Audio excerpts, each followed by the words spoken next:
மரங்கள் ஏன் அளவுக்கு அதிகமா பழம் பழுக்குதுன்னா, ஏதாவது ஒரு விதை லட்சக்கணக்கா பல்லாயிரக்கணக்கா பழங்கள் பழுக்க காரணம் ஏதாவது ஒரு விதை முளைச்சிருக்கா அப்படிங்கிற ஒரு பேராசையில முளைக்குது. யாருக்காக? நமக்காக தான் பழுக்குது. ஆலமரம், அரச மரம் லட்சக்கணக்கான பழங்கள் பழுத்து விழுகுது. ஆனா கீழே மரத்துக்கு கீழே ஒரு ஆலங்கண்டு இல்ல ஒரு அரசங்கண்டு எடுத்துட்டு பாப்போம், முளைக்காது. அப்ப என்ன பிரச்சனை இருக்குது? அதை காகம், அதை சிட்டுக்குருவி அல்லது மைனா, வவ்வால் போன்ற பறவைகள் போய் அதை சாப்பிடணும் உணவா. அது சாப்பிட்டு கழிவா கொண்டு போடணும். போட்டால் தான் அது முளைக்கும். அப்ப இயற்கை என்ன பண்ணுது? இந்த விதைகளுக்கு ரெக்க வைக்குது. அதுதான் வவ்வால், அதுதான் மைனா, அதுதான் கொக்கு, அதுதான் சிட்டு, அதுதான் காக்கா. அந்த இடத்திலேயே அது விடாது. இந்த காக்கா தின்னுட்டு, மைனா தின்னுட்டு, இந்த வவ்வால் தின்னுட்டு, சிட்டுக்குருவி தின்னுட்டு பறந்து போய் மலைகள் மேல அங்க இங்க கழிவு போடுது. அங்கங்க மரங்கள் முளைக்குது. இப்ப காடு இருக்குது. மேற்கு தொடர்ச்சி மலை முழுக்க காடு. யாரு? நம்ம அப்பனா, நம்ம ஆத்தாளா நட்டது? நம்ம தாத்தாவா பாட்டனா நட்டது? இல்ல. அவ்வளவும் பறவைகள் நட்ட மரம். அதை கவனிச்சுக்கணும்.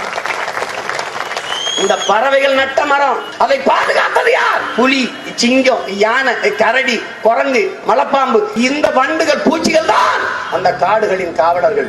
நல்லா நீங்க கவனிச்சுக்கணும்.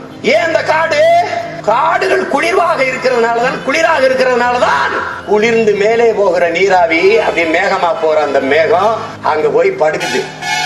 குளிரா எங்க இருக்கோ அங்க நீரை கொட்டிடுது. அப்ப காடுகள் அதிகமாக மழையை பெறுது, மழைப்பொழிவை பெறுது. அந்த மழைப்பொழிவில் அந்த காடுகளில் இருக்கிற சோலை புல்கள், சோலை காடுகள், புற்கள் தன் உணவு தேவைக்கு தண்ணீரை உறிஞ்சி வைக்குது. குழந்தைகள் சாப்பிடும் போது கொஞ்சம் வாய்க்கிலையும் கொஞ்சம் வெளியிலையும் சிந்துவது போல அந்த புல் தனக்கு உணவு போக மீதி சில துளிகளை, மழை நீர் துளிகளை உருட்டி விடுது. பல கோடிக்கணக்கான புல்கள் உருட்டி விடும் போது அது பேரறிவாக உருண்டு வந்து கொட்டுது. அது ஆறா ஓடி வருது. அதுல நீர் வருது. அந்த நீர்ல இருந்தா நமக்கு சோறு வருது. சோறுல இருந்தா உயிர் வருது. உயிர்ல இருந்தா ஊர் வருது. நல்லா கவனிச்சுக்க. ஊர்ல இருந்தா உலக வருது.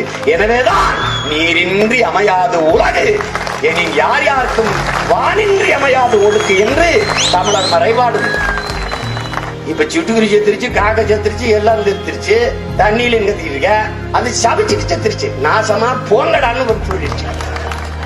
அதனால என் அன்பு தம்பி தங்கைகள், மொட்டை மாடி இருந்தா தொட்டி மாதிரி வச்சு ஏதோ மைனா, காக்கா, கொக்கு உட்கார்ந்தா துடிக்கிற மாதிரி சீட்டுக்கிட்டு உட்கார தண்ணியை ஊத்தி வைங்க. எதையாவது செய்யுங்க. நம்ம வர்ற வரைக்கும் வந்தா நம்மளே குளத்தை வெட்டி, ஆற வெட்டி, ஏரிய வெட்டி நடத்துவோம். இதெல்லாம் தான் மாற்று. நான் பேசுறது அரசியலும் இல்ல, அறிவியலும் இல்ல, உயிரியல். அதாவது விளங்கி கொள்ளணும். ஆமா, இங்க பேசுறவனா என்ன பேசுவான் தெரியுமில்ல? இதை விட்டுருவான். அவனுக்கு எதை பத்தியும் கவலை கிடையாது. ஓட்ட பத்தி தான் கவலை.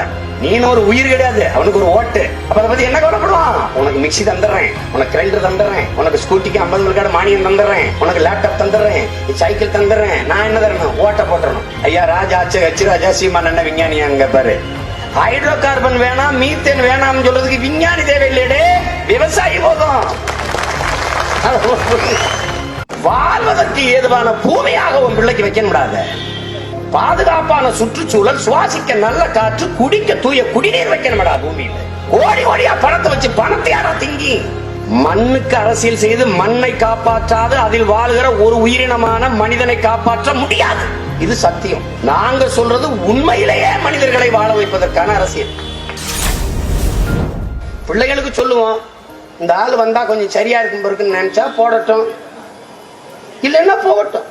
என்னுடைய வெற்றி அவனுடைய வெற்றி, என்னுடைய தோல்வி என்னை விட அவனுக்கு தான் தோல்வி. எனக்கு ஒண்ணு